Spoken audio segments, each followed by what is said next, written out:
Good evening, everyone. Welcome to First Tuesdays with Heart, September 3rd, 2024. We are super glad you guys are here tonight. And if you're listening to the recording, hello to you as well. And we're just really excited about our presenters tonight. All right, we just wanted to share that First Tuesdays with Heart is in conjunction with our Heart Peer Support Program. Heart is healing, empowering, and rebuilding together. We're a peer support program for anyone impacted by any mass violence incident. I want to take a quick minute to introduce you to the Heart team. Alice, who was just talking, is an LPC. She's the co-founder and co-director of Heart, and she's also the Route and UNLV support group facilitator. Jackie, who's there with the fun hair, is an LMFT and a recently retired LADC. She retired that license. She's one of our original Heart coaches, and she is the Resiliency and Justice Center's Behavioral Health Program Coordinator. She also facilitates the Route 91 support group in the evenings, and we just started a new support group for anyone impacted by any mass violence incident. That's Third Tuesdays with Heart. And my name's Jill Winter. I'm the co-director and co-founder of Heart. I'm a Route 91 survivor, and I assist with the UNLV support group, and also I assist Jackie with our new Third Tuesdays with Heart program. So we like to start these programs off with a quote or something that resonates with the topic of tonight. And tonight's, we actually took it from one of our presenters from her website.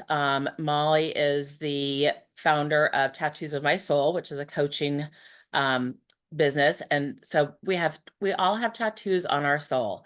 After all, these are the experiences and even the scars we acquire as we live this life. The hard times, the traumas, but also the amazing triumphs that can come from these struggles and adversities. In a world that is becoming increasingly inflamed with negativity, we all need a place to land that is positive. And we kind of thought that was really appropriate, not only because as a community we're stronger together, but obviously having Molly and Lindsey on tonight with us, it goes even better. I just wanted to share with you how I met Molly initially and then Lindsey. One of the changes I've noticed in myself since my incident is I'm much more open to meeting people in unusual ways. I truly believe what's meant to happen will. I first discovered All In earlier in this year when I was at a local health food store looking for a friend's products that they carry, and I decided to ask the employee what they recommend to help me with ADHD. He showed me two products, and I chose the All In Nutritionals product and started taking it right away. Within a week, I was noticing a difference, so I decided to look at the All In Nutritionals website to see what else they had. On their site, I noticed it mentioned their formulator and his wife had been ambushed by two masked gunmen as they arrived home from breakfast. They turned their horrific experience into helping others, which really resonated with me. So I sent Molly a message through their Contact Us form. Molly responded and agreed that our healing journeys had many similarities. We met over Zoom and have been collaborating together ever since. I've been a guest on Molly's podcast a couple times and coming up again next month, and I'm thrilled to have them talking with us tonight. While Lindsey and Molly are not going to be going into many details of their incident, there is still a chance their story might activate you. We want to remind you if this happens to breathe deeply and use your grounding techniques you find helpful. You can also private chat with Alice or Jackie, who can help you as well. So that being said, I'd love to introduce Molly and Lindsey. Molly's a certified life coach and the founder of Tattoos of My Soul, a faith-based resource for mental, spiritual, and emotional health. She's also the co-founder of All In Nutritionals, a natural supplement company, as well as a co-founder of Revive Events, a resource for overall health and wellness, providing online course, retreats, and more. Molly's passion is helping people achieve optimal wellness on all levels. After going through the personal trauma in 2020, she realized the importance of true healing and has dedicated herself to helping others achieve the same. Lindsey is a certified nutritionist and doctor of naturopathy and is founder of All In Nutritionals. He spent nearly 40 years in the nutrition, natural health, and supplementation field. He's accumulated well over 30,000 hours of guiding, teaching, and educating people on natural health and healing. He's won numerous awards worldwide for his unique and cutting-edge formulations. In 2015, Lindsey walked away from the business and corporate world to retire. After experiencing his trauma in 2020, he realized there was still meaningful work for him to do. So he came out of retirement and returned to his passion of helping people heal naturally in all areas of their life. Lindsey and Molly will have been married in February. It will be 10 years. So we're going to actually do this a little bit differently than what we've done in the past. We're going to do more of a Q&A with Lindsey and Molly. So please feel free to raise your hand if you have some questions, and we'll definitely leave some time at the end of the program for you to ask any other questions that they don't answer. So Lindsey and Molly, you both experienced the same traumatic event and experience. How did you initially deal with this? Well, hey, everybody. We are happy to be here tonight sharing our story, and we hope that something we say encourages you all. And we're sorry that we're joining under these circumstances, but we're still happy to be here. So to answer that question, I'll just say my perspective, and then Lindsey can say his, obviously. For me, our event happened in our February 12th, 2020. And honestly, for a good solid year, I did almost exactly year to date. I did pretty much everything that you shouldn't do when you go through a traumatic experience. And by that, I mean, didn't stick with therapy, didn't go to therapy, because our incident involved police and the sheriff's department and everything. They brought in kind of a trauma specialist to help us and tried to kind of connect us with some therapists. And long story short, it was not a very good fit. And we kind of just jumped around from one therapist to another. We would go individually, we would try to go together. And we did that, I don't know, two or three different therapists. And then just kind of got fed up with the process and said, this is not helping. Nobody understands what we've been through. Everybody's looking at us like they don't know what to say.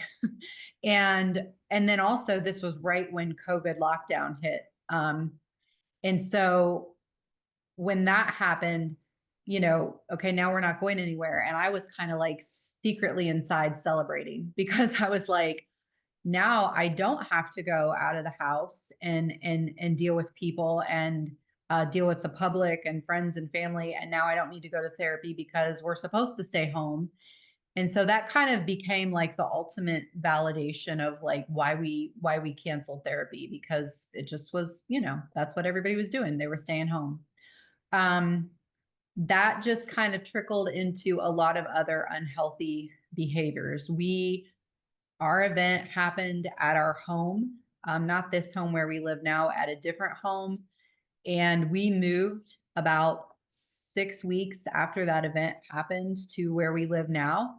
And when we moved here, we kind of threw ourselves into renovating our house. And that was a really good distraction. And I think it made us feel like we were doing better than we actually were. And then I think the worst thing, or the worst part of what I experienced was I started just kind of numbing myself and self-medicating with alcohol on a frequent basis. So it became just the kind of nightly ritual between the two of us where, hey, we're at home, it's COVID, and it's like going on 5 o'clock or it's 4:30 or whatever. We've been working all day around the house. Let's go out and have a bonfire and have some wine. And that became more and more frequent. And that is such a slippery slope, because again, it makes you feel like you're doing better than you really are. And so there were other things, but those are the main things for me. Yeah. So for me, I think it all started really when we went to a therapist, and the therapist said, tell me your story, tell me what happened. And Molly and I took this therapist through what happened. And I remember the look on his face. He didn't know what to say. And he actually said, he goes, I don't know what to say. He was speechless. Mhm. And he said, I've never heard anything or dealt with anything like this. And so for me, it was like, we're not going to find anybody that can help us. We're just going to have to help ourselves. Yeah. And so I put that in a box because I thought, well, I'm not going to find a therapist that's been through anything like this. And these people have confirmed that they really can't help us. One or two of them actually said, I don't know if I can help you.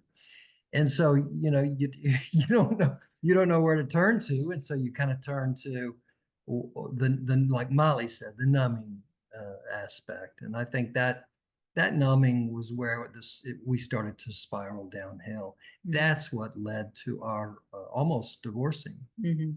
That numbing ourselves and suppressing. You suppress. You don't want to see. You don't want to remember. You don't want to hear the sounds. So you suppress. So I suppressed. We suppressed, Mhm. and that led to a volcano, like a capitulation. It had to go. It had to blow, and it did. And then that's where Molly and I almost ended our marriage, and we fought for it. So anyway, that's my take on it.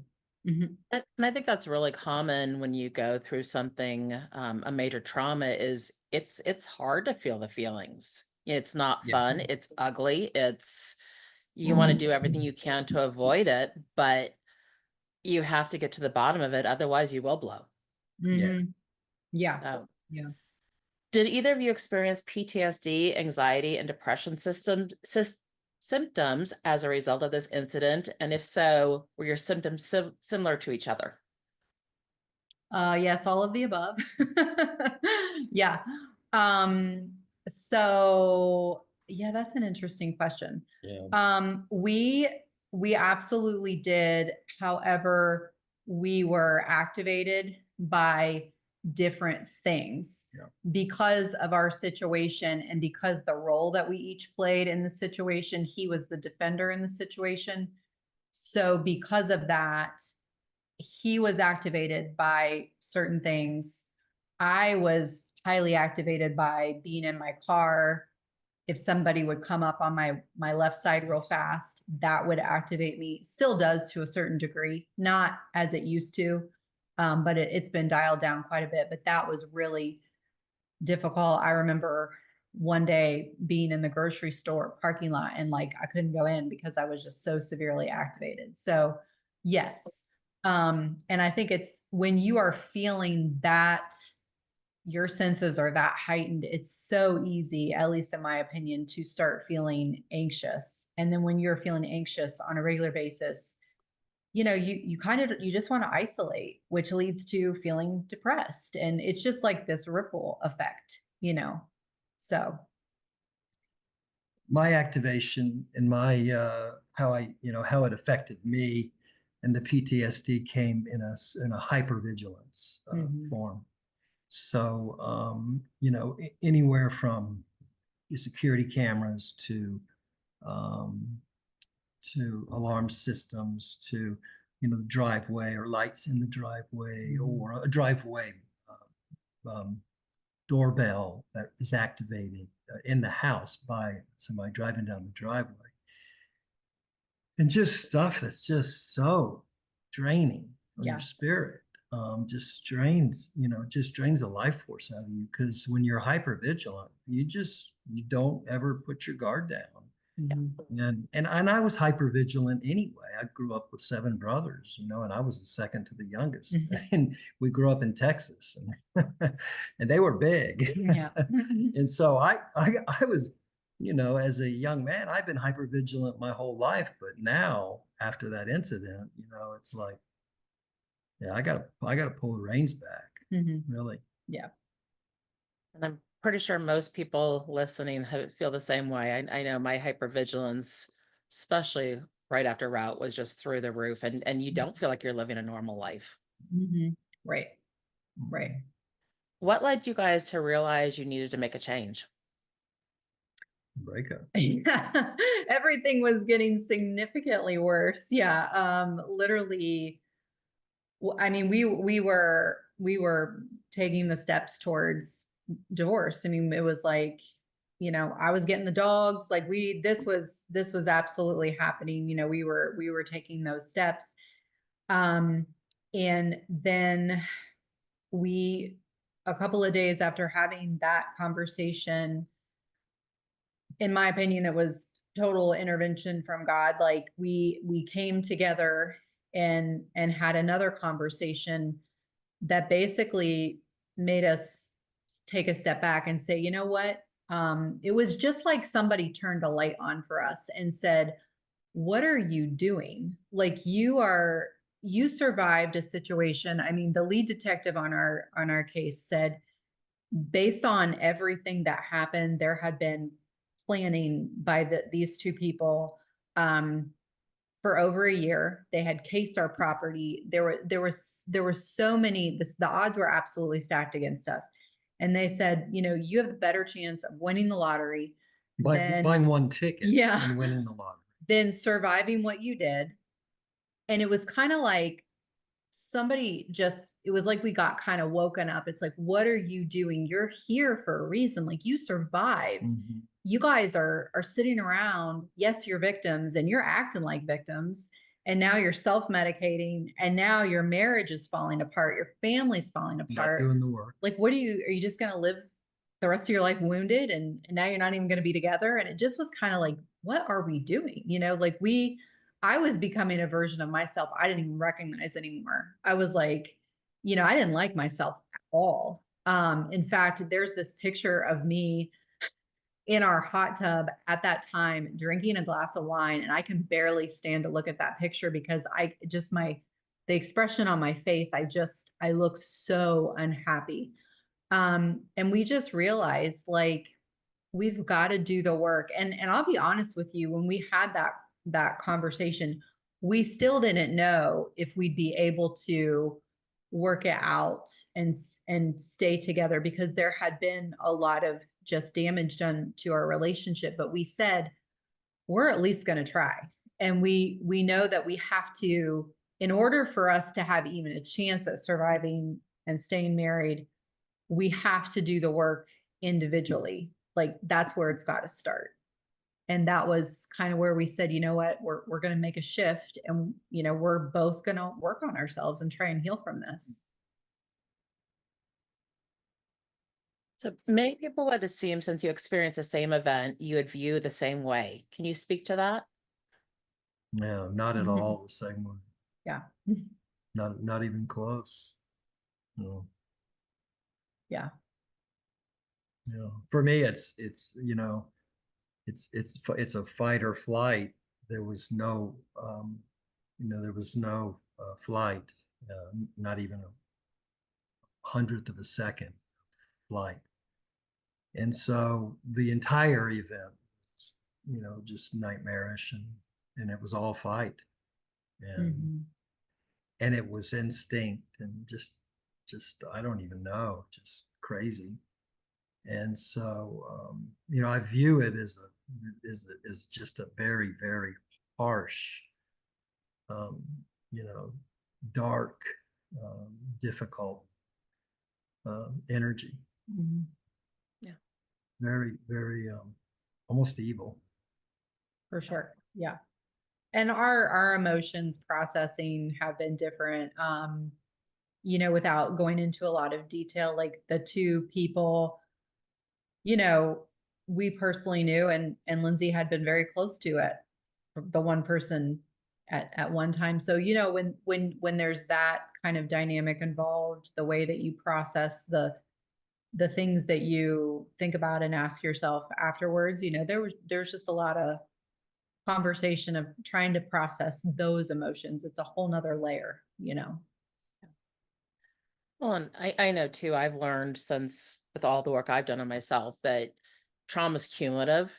So it's also not just the event itself, it's everything that has happened to you beforehand. And we all have been through, multiple different traumas, beforehand too. So we're going to react to it differently because we have different experiences.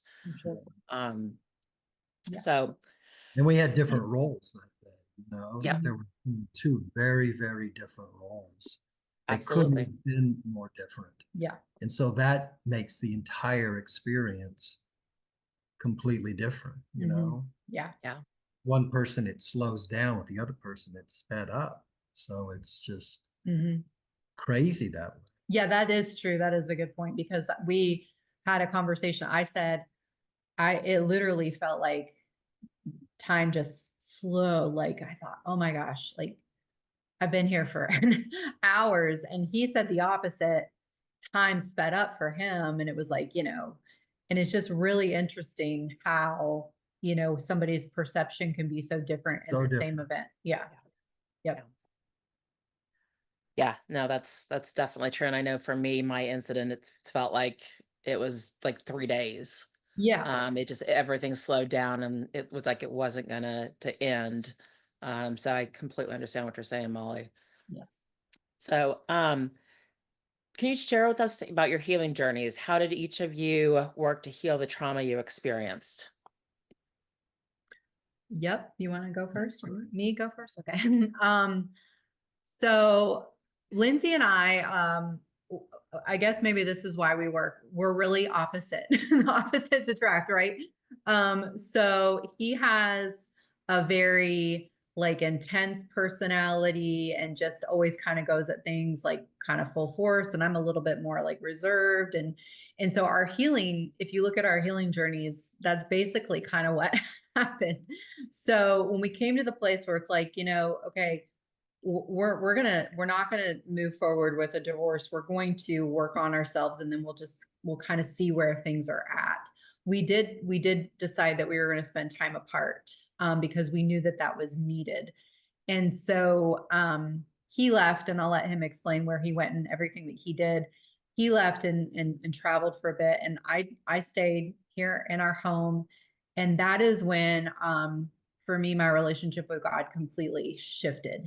I started getting up really early in the morning and spending just really solid quiet time with God, my Bible, my journal.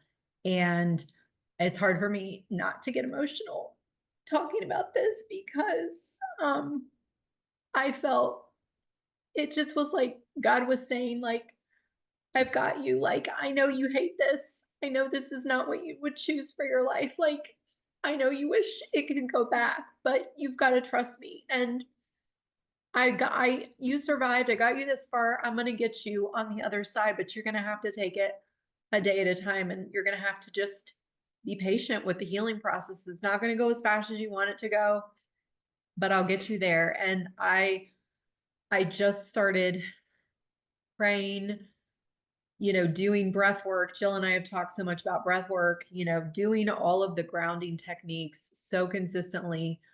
I started exercising. That was really key for me. I found someone that I started working out with, and she became a lifesaver to me. And I just started really nurturing my soul and my spirit. I had pretty much just kind of not taking care of myself for over a year, and I was just numbing everything, and I started allowing myself to kind of feel what I had gone through and journaling, and I realized, man, this is what I need. And that's kind of when Tattoos of My Soul started. Tattoos of My Soul was not going to be, I didn't even know anything about life coaching at that point. I just was like, I felt like I wanted to write. Writing has always been very therapeutic to me. And in fact, Lindsay and my mom had both said after it happened, like, you need to write, but I couldn't do it. Like right after, it was too, it was just too close to when it happened. And so a year later, that's when I did start to write, and I just started writing little like blogs, I guess. And then I thought one day, well, I'll build a website. I've never done that, so I'll just build a website. Long story short, all of this time with God, exercising, taking care of myself, being creative, that was a big part for me. Writing it started to just heal my soul. Like it started to make me feel like I was going to be okay. And like, yes, it was a different version of myself, but I was like starting to be okay with that.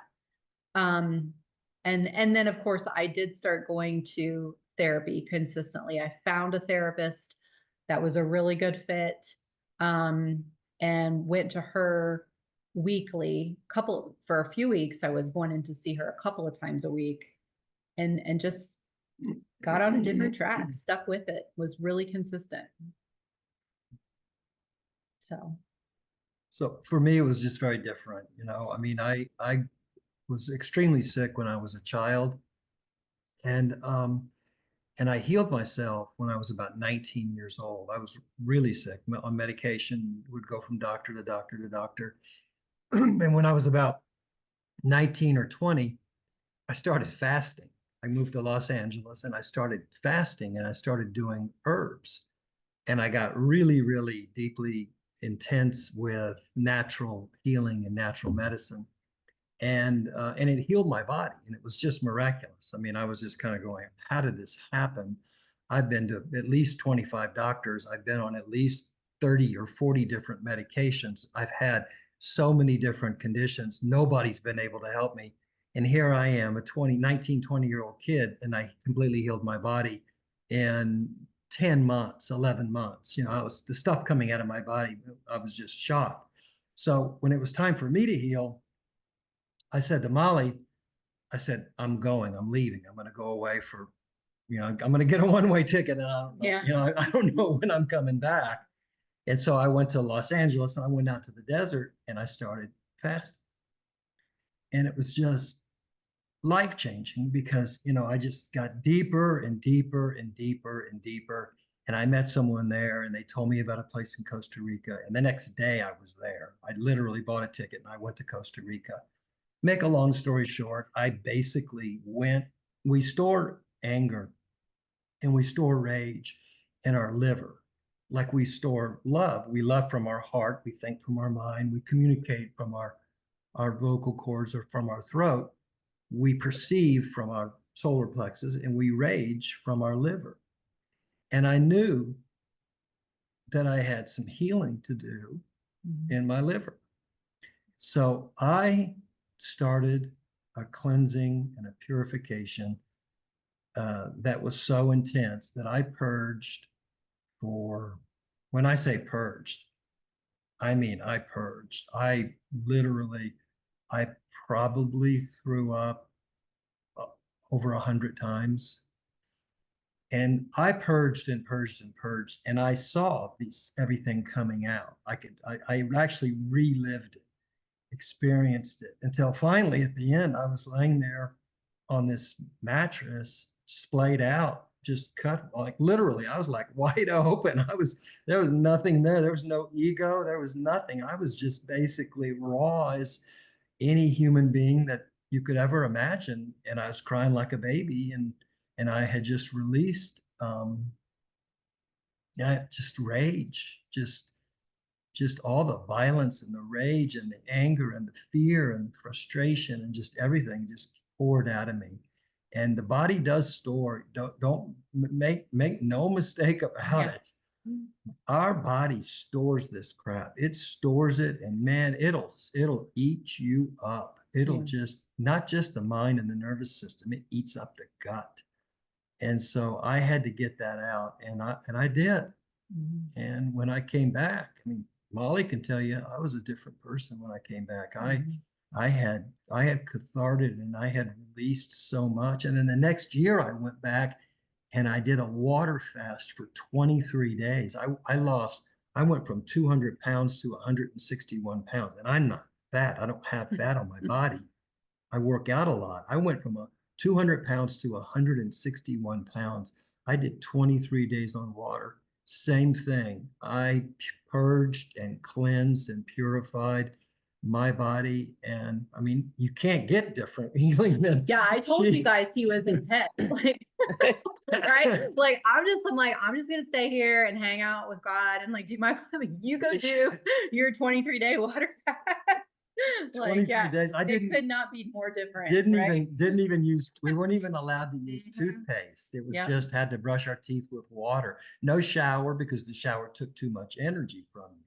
And so, yeah. That's another reason I didn't go, like, is, Yeah, no, I was fine. no toothpaste, no shower. I was in a rainforest with no running water. It was like, Yeah. it was pretty crazy, but it was life-changing, and it allowed me to continue that healing. And for me, the healing was cleansing and purifying, Yeah. It's the reason why Christ went to the desert, and didn't eat. He didn't go to the desert and chow down. He went there and he fasted, and that fasting got me where I needed to be emotionally, mentally, psychologically, and spiritually. It took me right to the door and I opened it. Yeah. I think this is a great example about, I mean, complete, like Molly said, complete opposites. Yeah. And the fact that you allowed each other to do that, Mm-hmm. I'm sure helped contribute to the reconciliation too. 100%. I mean, and honestly, so, and maybe I'm jumping ahead. But we still do this work. So, and it's not like we're still just, we're not activated like we used to be, but I just think that this kind of work I don't think it's necessarily ever done. Like like you said, trauma is cumulative. And so there's all these different layers. And Lindsey now, every January or February, he typically goes away, and he could be gone up to a month, and that's a long time to be apart. But I'm okay with it because I know he needs it. I know it's good for him. I know every time he goes, he gets a little deeper.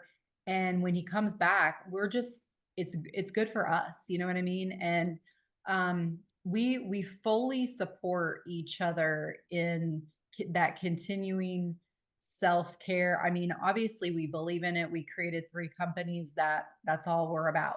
This is now what we help other people do. Is I say, whatever kind of healing you need to do, whether it's physical, mental, emotional, or spiritual, we've got something for We you. can Like, show we you. check all the boxes, because we also understand it's all connected, And so I think you have to get to a place in a relationship, if you're struggling, where you can support your spouse, your partner, girlfriend, boyfriend, whatever, and say, it's okay that it's different for you. Like, Yeah. if you need to go heal in a different way, it's fine. Like, I support here. I'll support you. I'll be here when you get back. Let me know how I can help you and support you. Because honestly, a lot of times when he goes away, we don't even talk that much. He needs that time, and I respect it, and it's good for me too, because I always kind of re-engage with things that I need to be doing, and it's just a continual process.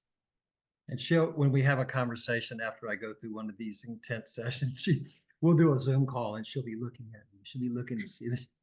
I can tell you can, The first time I couldn't even talk. Oh yeah, no. Tell me what that was like when we talked He when I was in no Costa Rica. the first time he I couldn't. just He was lost just he was like a kid, and I said, "Are you okay?" And he said, "I am." He said, "I feel peace," and I had not seen, you can tell when somebody's feeling peace, and I could tell in his eyes that he had reached some healing. And I said, "Good." Stay as long as you need to stay, get as much peace as you can, so it's good.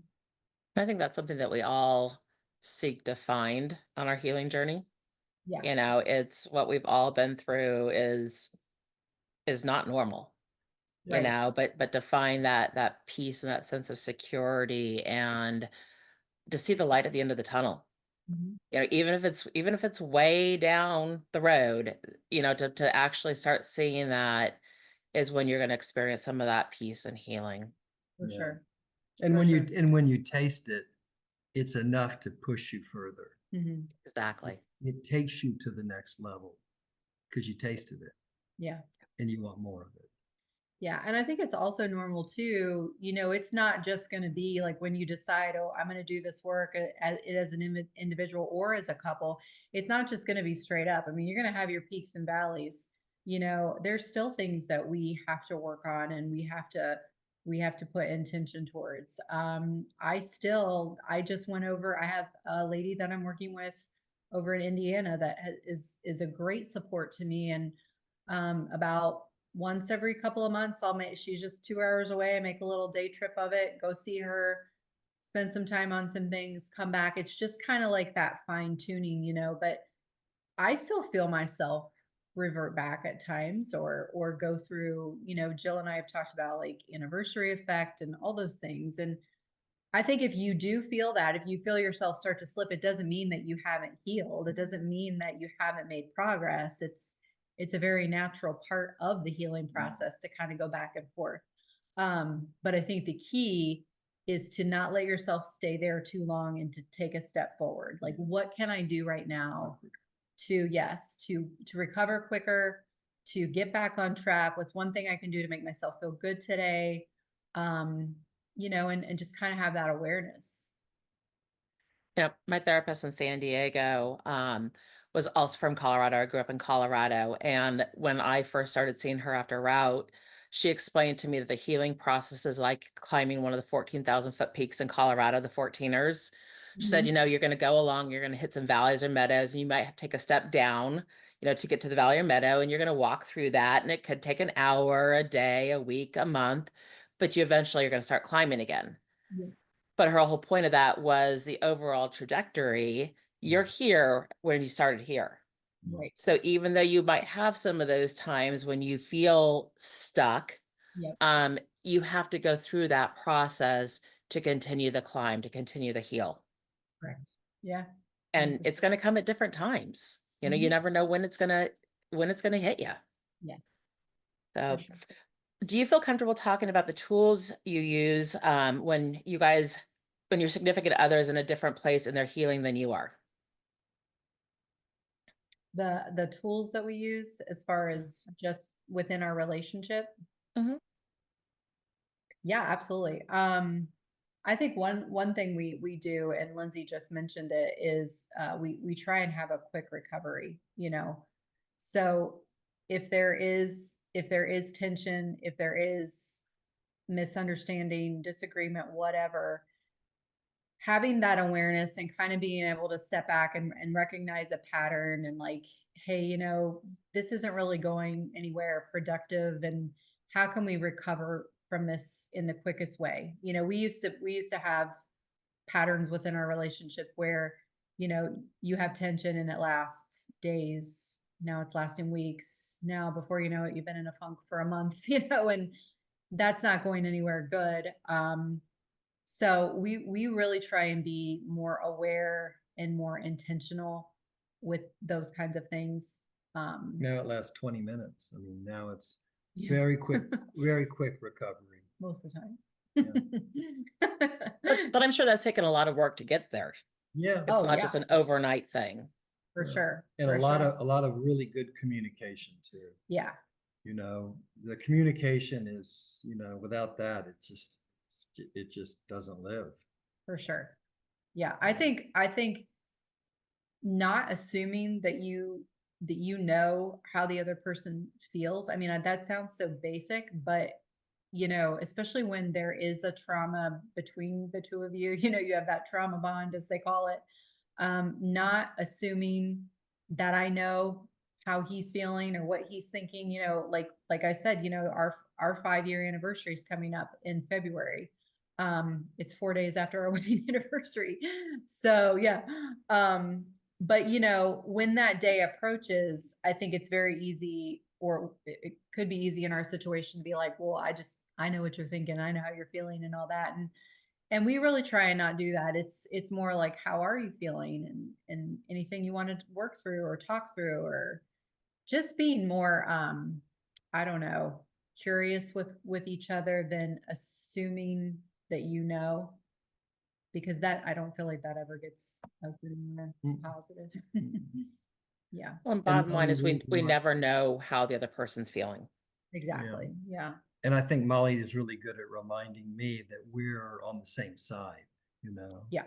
because I'll dig in and kind of go, okay, it's the fight, And Right. she's like, hey, guess what? We're on the same side. It's like, Yeah, you don't need we- to. yeah, we I'm are. on your team, remember? And so she's really, really good at that. Yeah, yeah, yeah.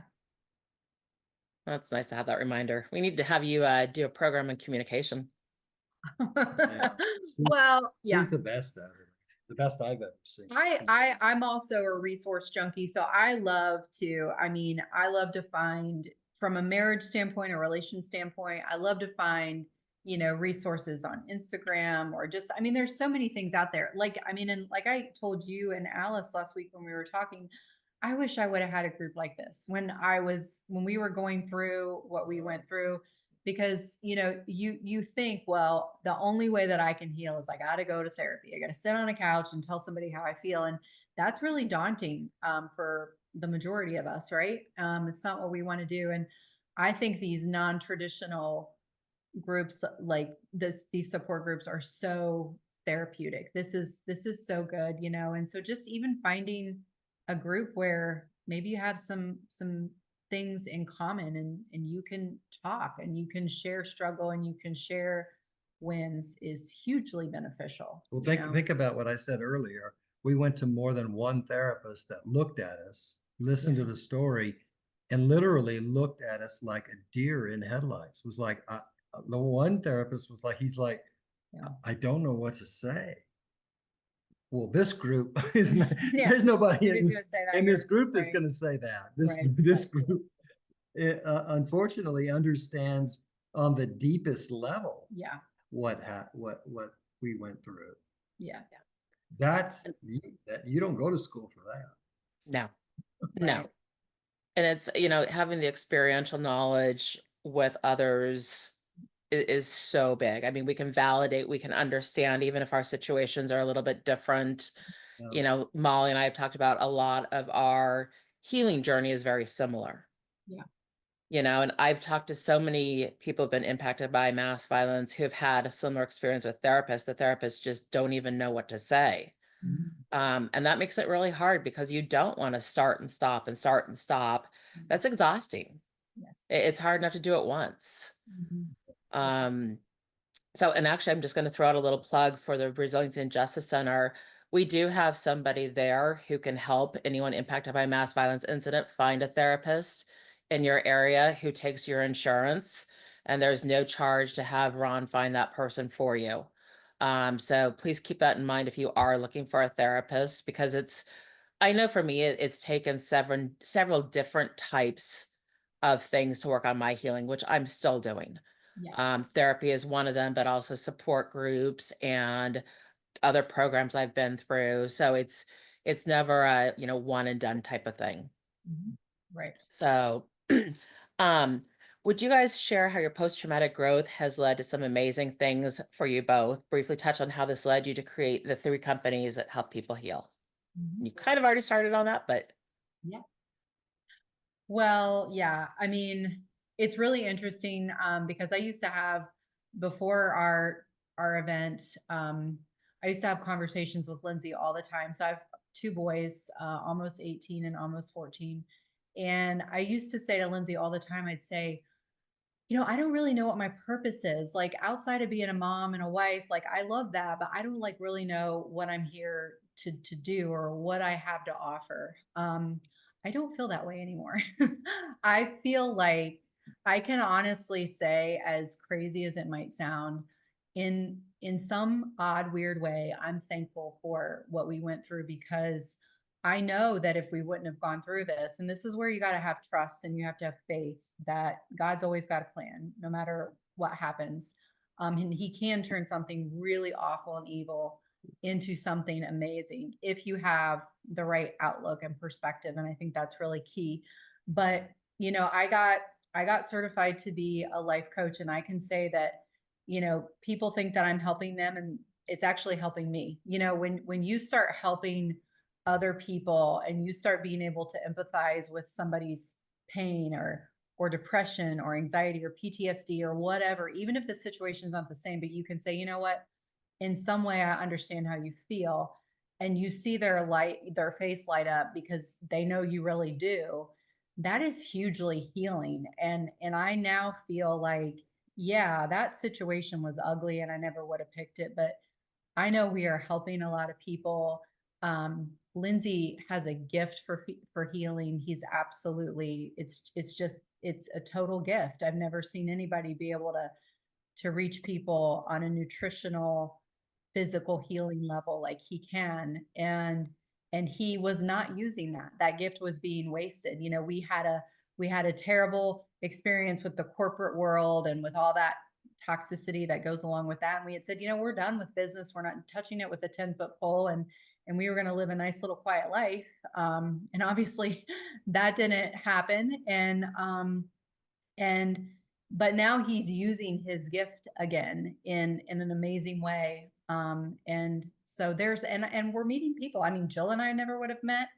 My two best friends right now in my life, I would not have known, or I didn't know them before all this happened. I have two amazing friends that I didn't have 5 years ago. So a lot of great things. And I think him and I are 10 times stronger. Our relationship is hugely stronger and better since going through this and then coming out on the other side of it.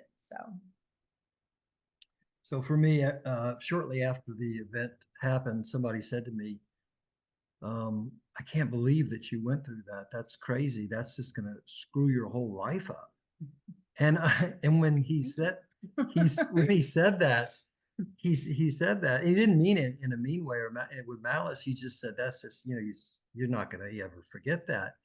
And when he said that, I said back to him, I said, actually, I feel okay because I'm not supposed to be here. And so this is a freebie for me. I'm really like, if you look at the statistics and you look at what the sheriff said and the lead detectives and Sheriff Fisher said, he said, you know, he's been in law enforcement for 38 years and he'd never seen anything like it before in his life. And he's seen horrible stuff. And he said, you're just not, he goes, God put his hand on you and your wife, man. He goes, you're not supposed to be here. There's no way out of that one. Mm-hmm. And he goes, you know what, 1,000,000,000,000 odds. And so, and I knew that too, just by the event, the details of it.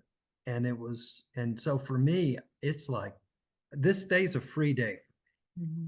You know, does it carry some trauma? Yeah. Does it carry some darkness? Does it carry these things that I wish didn't happen? Yeah, of course. But this is a gift. This is a free day, and I get to spend it helping people. Mm-hmm. And if you think about it, part of me, it's going to sound kind of crazy, but I took 2 lives, and now I get to give life. Mm-hmm. And so I get to spend a lot of my life, the rest of my life, and my energy adding life, mm-hmm. giving life. Yeah. Adding years to life. And to me, that's a really big deal. Mm-hmm. Yeah, for sure. And Molly, I know you and I have talked about it, but I feel the same way. It's, you know, I would do anything I could to erase route, but since we can't do that, being able to turn what I went through into something that is helping others has been so incredibly healing and rewarding. Right. Yeah. Right. You know, and it's kind of I given. would say that to everybody that's listening, like maybe you don't go start a business. Maybe you, Oh, it's hard. Yeah. Like a couple of times we've been like, what did we get ourselves into? This was a little more than, but we're now helping, we're helping yeah. 1,000 people a week, like yeah. literally changing their life. But maybe you don't go start a business. Maybe you don't like, you know, start some new occupation or whatever. But I would say to everybody who's listening, you know, ask yourself, is there anybody I could help because of what I've been with, what I have gone through? Because now you are equipped, and I use that word very specifically. You're not wounded. Now you are equipped with something that you were not before, which is this experiential knowledge of something really hard, and you did survive, and you are here for a reason. And I bet there's somebody in your life that you could help, that you could touch. And when you start doing that, you will be floored at how it makes you feel. You know, it's a huge part of the healing process, I believe. And even being able to help quote unquote, just one person Yeah. is huge. Yeah. You know, if every single one of us helped one person, this world would be an amazing place. Yeah. Agreed. Yeah. Agreed. Mm. So I know there's some questions. There are some questions. And so somebody asked if the kids were there during the incident, and I know that they were not, but they're wanting to know how they're doing now. How are your kids doing now? Yeah. So, yeah, so we're second marriage, so we're a blended family. So thankfully none of our kids were present. And it was just Lindsay and I.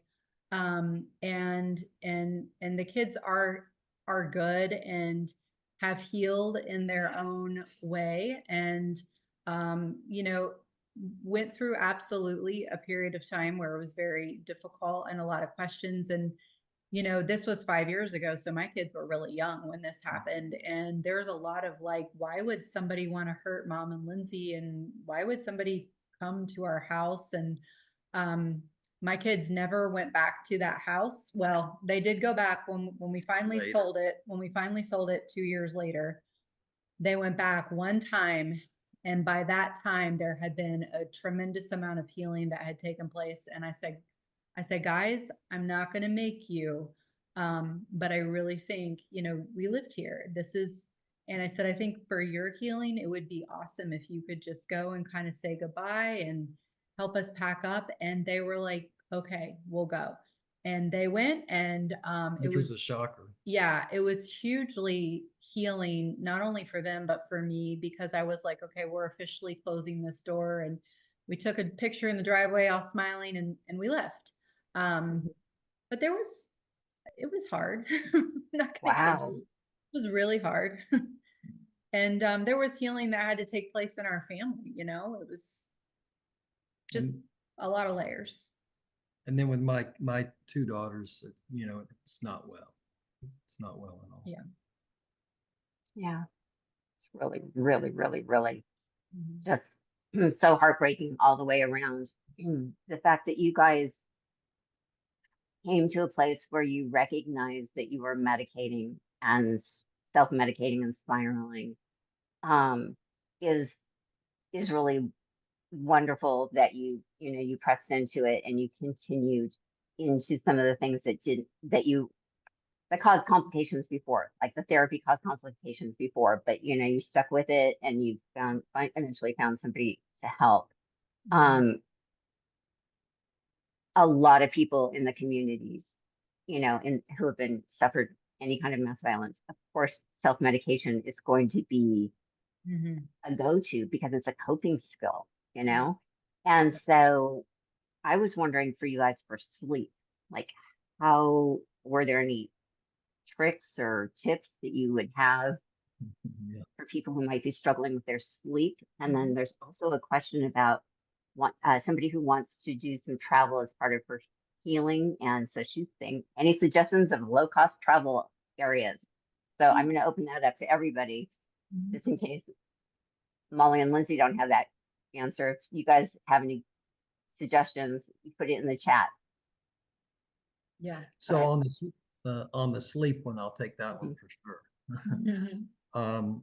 So it's going to sound kind of odd, but ice water therapy, not before you go to bed, ice water therapy, the Wim Hof, the cold plunge pool, what that does is it resets the body and it stimulates the glandular system, and it basically drives the blood deep into the cells and tissues, and it causes a total body healing. I mean, it really can heal the body, especially if you clean your blood out and you're not driving dirty blood into the cells, you're driving clean blood into the cells. That's done through proper detoxification. But if you cold plunge a few times a week, okay, you're going to reset your body. And then if you start to take magnesium glycinate in the evening, melatonin, you got to be careful though, because melatonin can give you vivid dreams and nightmares. And with people that have been through trauma, that's not can be a really difficult thing. So play with melatonin, but you can also just stay away. You can get the job done without the melatonin. But magnesium glycinate, We have a product called PM, like PM multi-mineral. Mhm. That's a multi-mineral that grounds the body. It's very alkaline, and it causes the body to become grounded. Versus like a B complex vitamin that you take in the morning causes the body to become active. Minerals ground the body, and they should be taken at nighttime. So that mineral, along with extra magnesium glycinate or bisglycinate, is extremely grounding and Mhm. causes the body to relax, causes the body to become alkaline. Breathing techniques, just simple, basic breathing techniques. 7 in, 1 or 2 long ones out. 7 in, where you can't get any more in, 1 or 2 long ones out. Do that, and that resets the body also. Soaking the feet in Epsom salts. Epsom salts and baking soda are alkaline, 12, 13, 14 on the pH scale, the potential hydrogen scale. Alkalinizes the body, hits all the meridians in the feet. Hot water causes the baking soda and the Epsom salts to absorb up into the body, alkalinizes the body. Doing the breathing techniques balances the body chemistry. You sleep like a baby. Basic, simple in-home techniques like those. Yeah. Minerals coming in one side, relaxing the meridians and alkalinizing, and the salts going in through the feet. The breathing techniques, you're not going to, I mean, maybe there's going to be 5% of the population that has sleep problems that something like that wouldn't help. But I would say it's very rare that I can't get somebody who has insomnia to sleep like a baby. Very rare. Yeah. So interesting. Okay, you lost me at cold plunge, but then I came back in at hot water with So the Yeah, you're cold, like, no so, cold so, water. so the cold plunge is during the day, I right? get that. Yeah. I gotcha. I got it. I got it. And I'm closer than I ever have been. Yeah. No, I appreciate Cold that. cold water also for depression and Depression. anxiety. And if you can't plunge, just end your shower with cold water, try and get 30 seconds, then a minute. But that cold water, your vagus nerve, you wanna take a real good hit at anxiety and depression and boost your mood.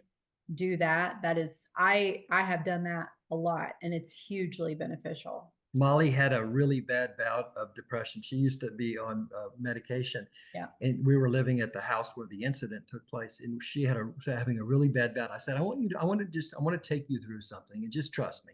Just give me a few minutes, but just trust me. I took her through breathing techniques, about 15 minutes worth of breathing techniques. Mhm. And then I took her downstairs to the cold plunge pool, and she jumped in, and she stayed in for about 4 minutes. Took her upstairs. She took a cold shower, and then she sat down on the couch, and I said, how do you feel? What did you say to me? I was like, I feel like a different person. Her depression It was like, was no medication, Yeah. no supplements. Her depression was completely gone. Yeah. And all we did was activate her glandular system. That's all we did was hyperoxygenate her body, activate her glandular system. She became alkaline immediately, drove the blood deep into the cells and tissues, especially the pineal gland and the pituitary gland. And she was a different person in 45 minutes. No depression. And it didn't come back the next day or the next week or the next month. felt good for quite a while after that. Yeah. So for those of us who don't have a cold plunge pool, if we're building up with the shower with the cold water, how long is kind of like the ideal time for the shower to do the cold to reset? Well, it depends. If you're in Las Vegas, that's not cold water. That shower that shower can be cold, but it's not, cold. If you're in Arizona, that's just lukewarm. If you're up in Canada or you're in Alaska, you're going to get some cold water. So, I mean, it really depends on where you are, but there's always a way to get cold water therapy to happen. You can buy a trough and, Yeah, I mean, we've seen a lot of people do that. you go to the bathtub and fill the bathtub up with cold water, Yeah. dump large bag of ice that costs $6, and Yeah. you're in the cold water. Yeah. So where there's a will, there's a way. Yep. But to answer your question, about 4 minutes, 5 minutes with Okay. that cold shower hitting you, especially on your vagus nerve back here, Yep. you're good to go. But you want to keep getting it on your body. You keep getting your breath taken away. And that's just, it's so healing, so beneficial. And you mentioned the foot soak, and is there a combination like baking soda, Epsom salt that you would recommend that really works well, or does it just kind of dump it in? Just dump it in. I mean, use 2 cups of Epsom salt and maybe 2 or 3 tablespoons of baking soda, Mhm. and Yep. keep adding that hot water to it, and keep stirring it, and it'll just get, boy, that's alkaline, it's warm, it's coming up the meridians, it's hitting the meridians, all your meridians they all are in the bottom of your feet. You can get to any organ through those meridians. I'll be trying that for tonight. Mhm. Yeah, and give yourself some time. Don't rush it. Yeah. Don't rush it. So, and then on the travel one, I'm big into Bali. I mean, Costa Rica. I'm big into Thailand and the Southeast Asia. All the places that are very rich in tropical and rich in history, and they all have places to heal. They all have these healing centers, these little healing mystery schools, really. And you can go and you can do any kind of healing you want, from local type healing to fasting to, I go to Costa Rica to fast. Um, and I do it every year. But for some people, going across the planet's not going to be feasible. I would say, I think whatever you do, get in nature somehow, some way. Mhm. And some people are really going to resonate with water, the ocean, or some people are going to resonate with Mountains. mountains and hiking, like whatever speaks to you. But I think nature, just get in nature, Good. get away from the phone, get away from the email and all Yeah. of that stuff, and give yourself a break. And just allow yourself to kind of be. It's really, I mean, I get so much peace and calm just from like taking a walk around our property, just going outside and spending 15 minutes, is hugely beneficial. So Yep. yeah. The person had asked, what would be the recommendation, for travel, for inexpensive travel. I can give one more that's pretty interesting. I'm getting ready to do a pilgrimage, a 720-mile pilgrimage. I'll have to clock about 17 miles a day. And the pilgrimage is very famous. So why are you shaking your I'm head? just like everybody, like I literally said you were intense, and I'm like figuring out I was not lying. So it's called, it's actually a beautiful pilgrimage. It's life-changing, and it's called the Camino de Santiago. And Saint Thomas is the one that basically brought Christianity to Spain and took this pilgrimage. And this pilgrimage is thousands of years old. And you can see they left marks, and they've got the guy, the saint walking, and it's just fascinating. And they made a movie about it with Martin Sheen and Emilio Estevez. It's called The Way. It's a pretty special movie. But it's a 720-mile hike. You start in France, you cross the Pyrenees Mountains, and then you go down to Spain. And it's called the Camino de Santiago, or the Way. That doesn't cost anything. You fly in and you walk. Yeah.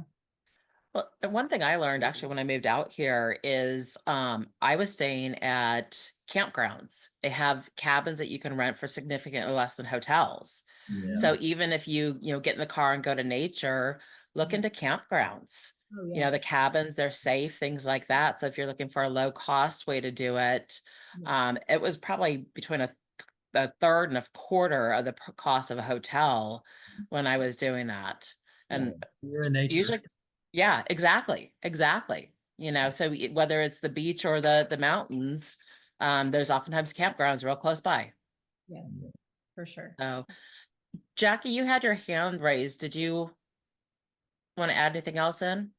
Oh, thank you. After the universe kicked me out. Nothing. I mean, Molly actually said what I was going to say. I know that after I had a significant loss in 2017, losing my husband, nature became one of my peaceful places. Yeah. And still is. And I kind of joke, I need to go put my feet in the dirt. And that might be driving 20 minutes outside of, Vegas or wherever, and just setting a chair down and using all of the five senses to sort of breathe in nature. Like Yeah. you're right about technology. You're right about what, please don't have me. It makes me crazy when I'm like, go up to Mount Charleston, which if you're from Vegas, it's not far and it's right there and it's beautiful. And people have boom boxes. And I'm like, no, I want to hear the wind. I want to hear the birds. I want to, smell the smells, all the things. And so it's just something again that's very grounding.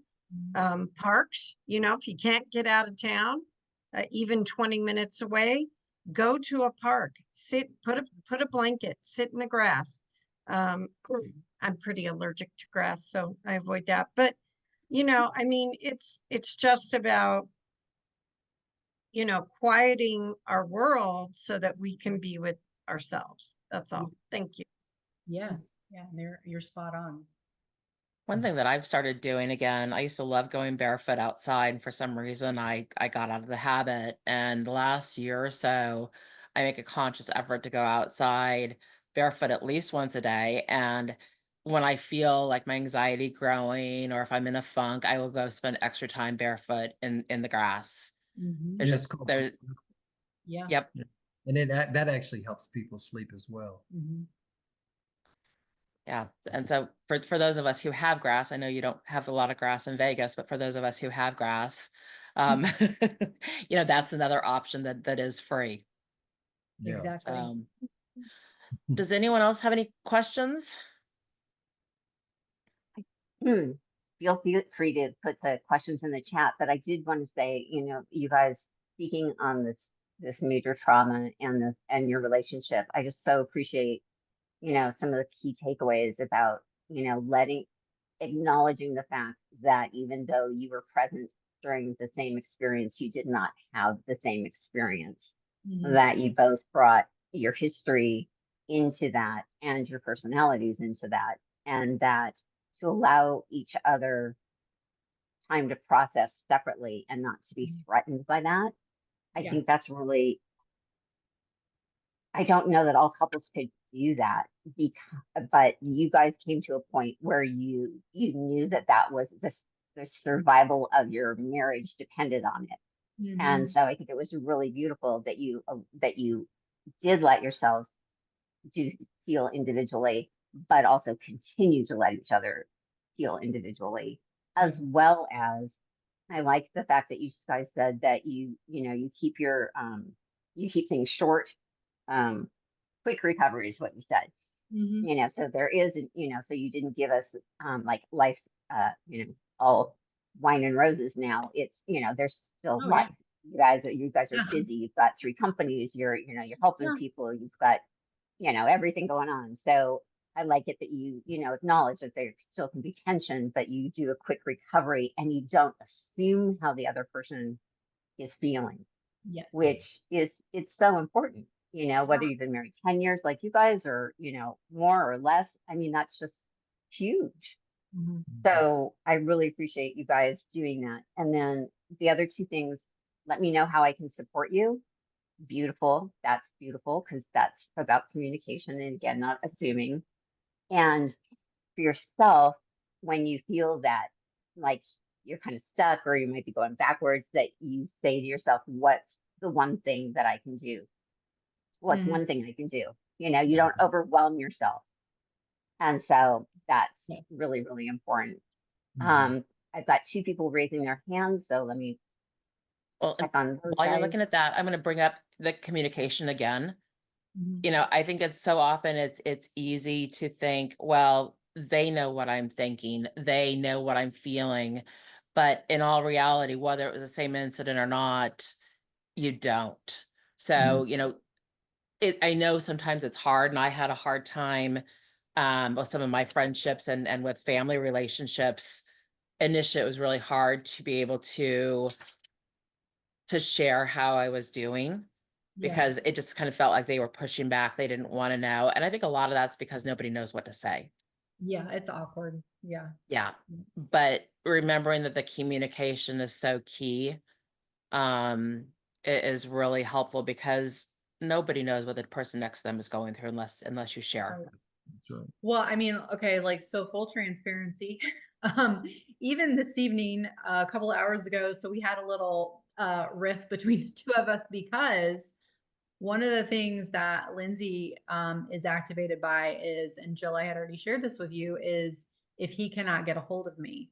So I was out running some errands and he tried to call me, and for whatever reason, Well, you called me or I called him, and then when he called me right back, 1 minute later.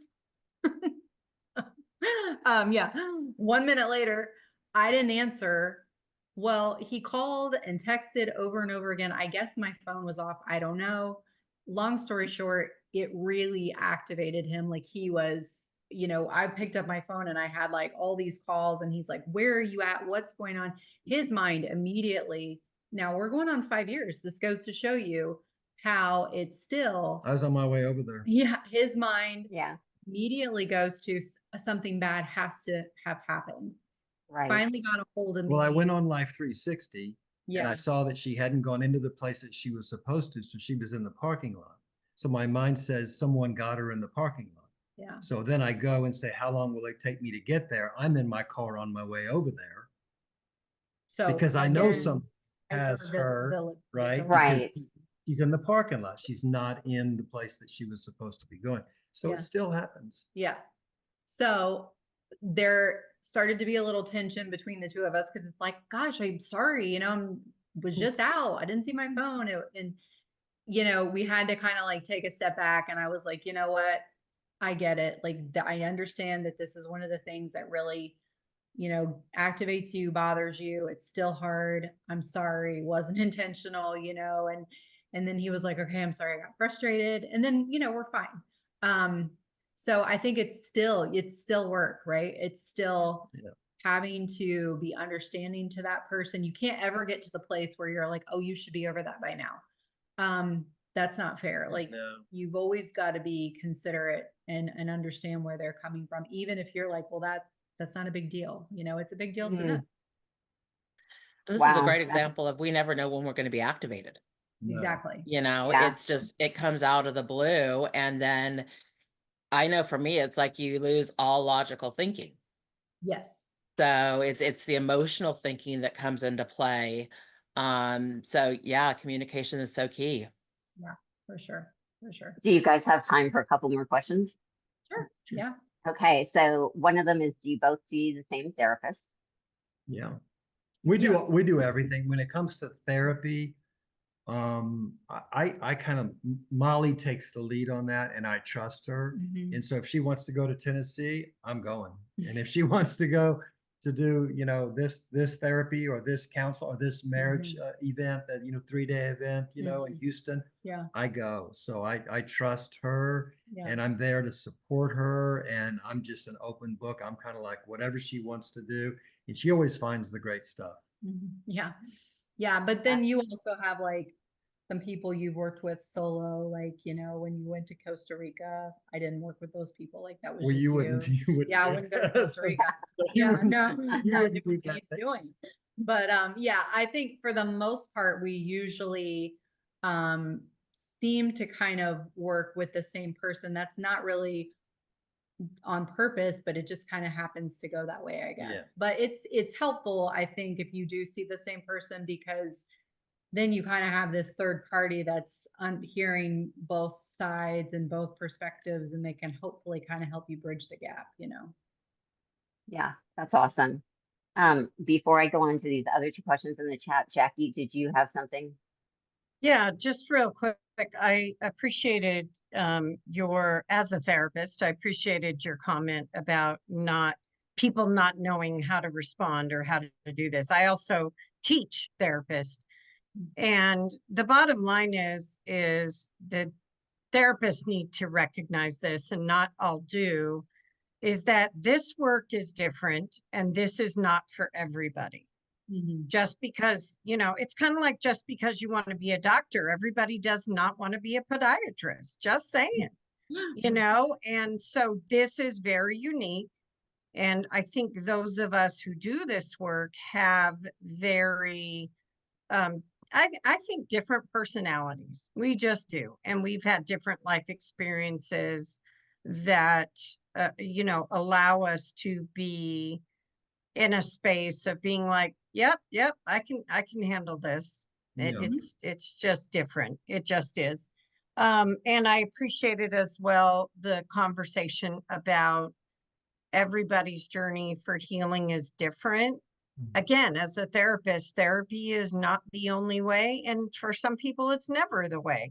Yeah. I do not care if someone moves toward resilience and recovery by standing on their head in the corner for 10 minutes or an hour every day. Awesome. If that's what works, awesome.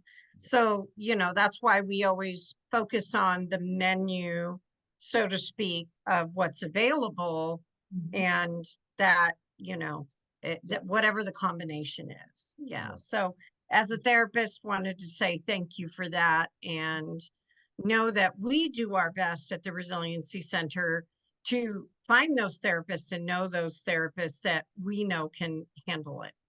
And Yeah. we Good accept the feedback. feedback if you find somebody who doesn't, you know, don't. Absolutely. Yeah. Absolutely. Good. All right. So people are, somebody's interested in your parenting. Can you share how you handled parenting while you were trying to heal? Yeah. So, for me, I found that my kids, at first, before we kind of had our big blow up thing, I really didn't want to talk to my kids about it at all. I kind of avoided it because I think I didn't know what to say, and I was very uncomfortable by all of it. And there was also like this kind of degree of shame, like mom should not have had to, like, you shouldn't be dealing with this, you know, like that was kind of my perception towards my kids. Like now they have to deal with this. Now they have to explain to their friends and all this. And it's a small town, so every single yeah, person, yeah, 100% everybody knows their of the town knew business. what happened. So we go into a coffee shop and it's like, Yeah. there they are. Yeah. And so Wow. for the first 12 months, I don't think I did a real good job. I didn't address it with my kids, and I kind of brushed it under the rug. And then when everything kind of capitulated, I just honestly, I had no choice but to be real raw and transparent with them, because I was just in a place of like, I couldn't cover it up anymore. And so I started getting just more real with my kids. And I said, you know what? Mom doesn't have all the answers. And I let them ask me questions. And if I didn't know the answer, I just said, I don't know, you know, I'm still trying to figure that one out. And maybe I won't know, you know, and I started getting more open with them about the fact that mom's in a hard place, but I am working hard to get better. And I am going to go see a counselor, and I let them see me with my Bible. I mean, they know that my faith is like literally at the core of everything I do, and they saw me grow in that. And when I started becoming more transparent with my kids and letting them, I stopped needing to protect them so much. And it was like, you know what, this happened. This is part of our life. Like it just is. And I let them in a little bit more. Our relationship shifted, and I saw my children become very compassionate towards their mother. Yeah. Like it was kind of like mom's hurting, like mom's a person too. Yeah. You know, like she's our mom, but she's also like human, and we want her to be okay. And they became very supportive, and they think the work that we do is really great. They were very supportive of me becoming like a life coach, because I had to do like evening classes so a lot of times they'd have to tuck themselves into bed and things like that. And they were fine with it. They were very supportive. So I think parenting, you know, I don't know all the answers. I've messed up plenty. We all do, right? But I think there is something to be said for being transparent and open with your kids, to age appropriate, obviously. But letting them ask hard questions, and you don't have to have all the answers. You can say, I don't know yet. You know, I'm working on that one. So Yeah, I appreciate that. That's awesome. Okay, here's the last question that I see right now. If anybody else has any, let me know. But the question's asked, is hypervigilance a form of paranoia? And what ways do you have to resist these activators? And, you know, Vigilance, a form of Paranoia. I don't know.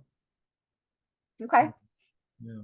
Okay, so from my perspective, I would say it's probably an aspect of paranoia, but it's not considered paranoia. Anybody who's been through any kind of traumatic incident, and Lindsay, you indicated, you know, that you're one of 7 kids, and so basically, you know, when you're the littlest and there's lots of big kids around, you gotta be aware of your surroundings. Mhm. You know, so, you know, you were aware that you had been, quote, hypervigilant for a long time, Yeah. but then that just became on steroids, so to Yeah, speak. intensified. Yeah, and there's no fear. It's not like I don't feel any fear. So I don't know if that helps at all. It's just a zeroing in. It's Okay. like Molly can tell you, she goes, how did you notice that? Like we'll go somewhere and we'll go to a restaurant and there'll be, I'll see something. And she'll be Mhm. like, I can't even believe you saw that because I would have never seen that. And so there's no fear there. There's just like, I just notice, okay, this person is carrying something, this person's wearing this, and this person is doing it. And I noticed all of it. And I notice it within, the first 20, maybe 25, 30, maybe 40 seconds. I know. Yeah. And so that's, yeah. Go ahead. She's running out of batteries. I gotta plug my computer in. I don't wanna.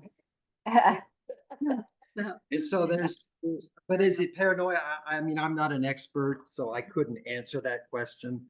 I just Yeah. know that it's just, it's just part of, it's intensified, after that, that horrible attack. Mhm. Yeah. And So do you do anything to calm yourself? Well, I don't get, I'm not uncalm. I zero in. It's like almost, Okay. it's like, I don't start getting nervous. Do you ever see me? Okay. No, It's like he becomes strangely calm in the, Okay. I mean, this is even when the incident happened, he was just, I don't know. It's a really interesting kind of combination. He just gets very, very like, you know, zeroed in. There's no way Focused. other to, Mhm. to Yeah. describe it. Yeah. Yeah. It was more of an intuitive response for you. Yeah, it's Yeah. so loud. I don't get loud, or I don't get nervous. I don't get Yeah. like fidgety. It's like it's almost like everything is on a magnifying glass and it goes to the highest level, and then it's just everything gets absorbed and it's like I know exactly what to do. Yeah. And it's Wow. and I don't know why. And he was always, I mean, he's always been like that since I've known him. I mean, even before our incident. So I'm Yeah. not sure, Yeah. To me, it sounds like a personality strength that, you know, taken to an extreme It can was that day. Yeah. Hmm. It was that day. absolutely. I think that there was a question. Did you have the question? Somebody have a question?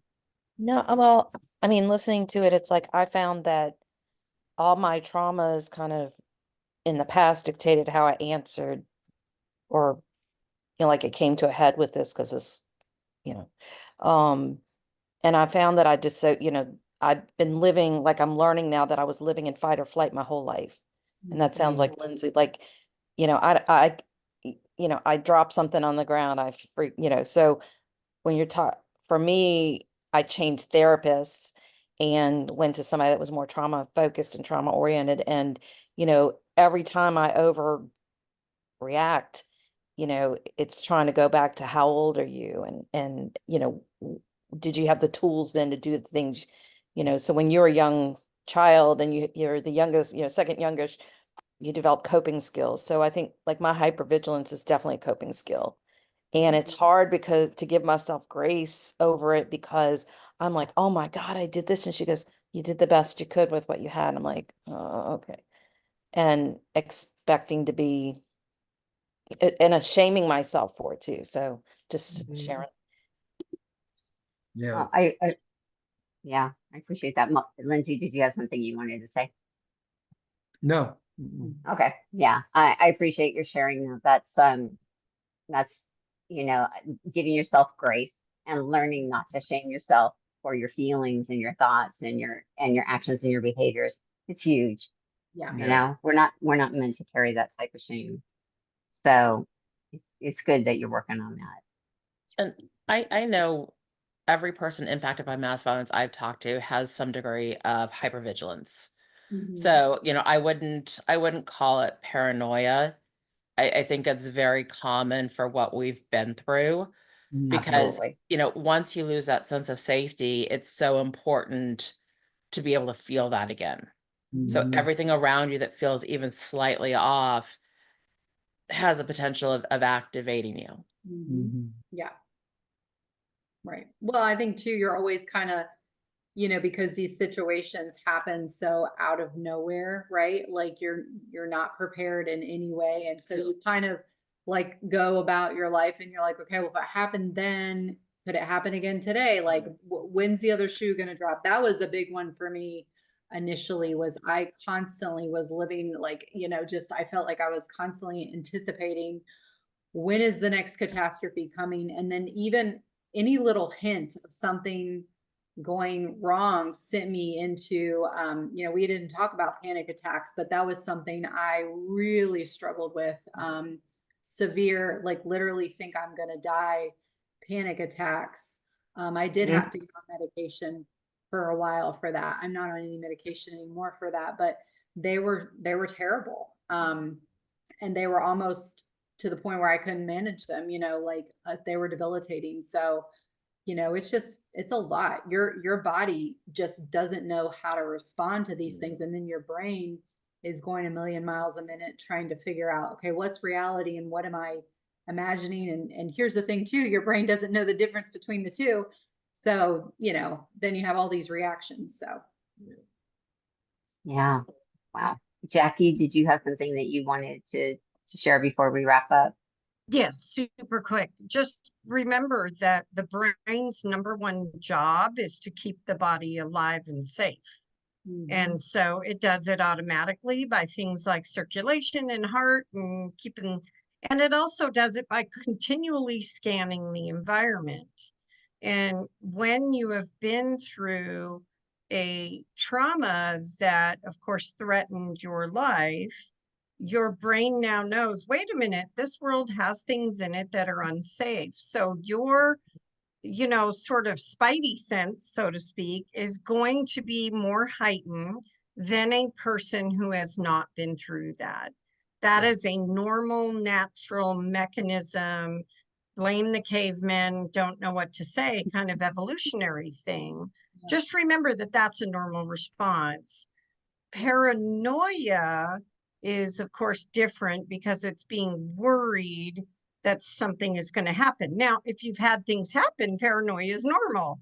However, of course, there are times when we have that worry that something's going to happen when it's not, and so talking with a trusted other, peer, therapist, significant, whoever, about, does this make sense? And I'll be honest, when I worked with folks who've been through trauma, 9 times out of 10, they say, does this make sense? My answer is yes, given the experiences you've been through. Of course.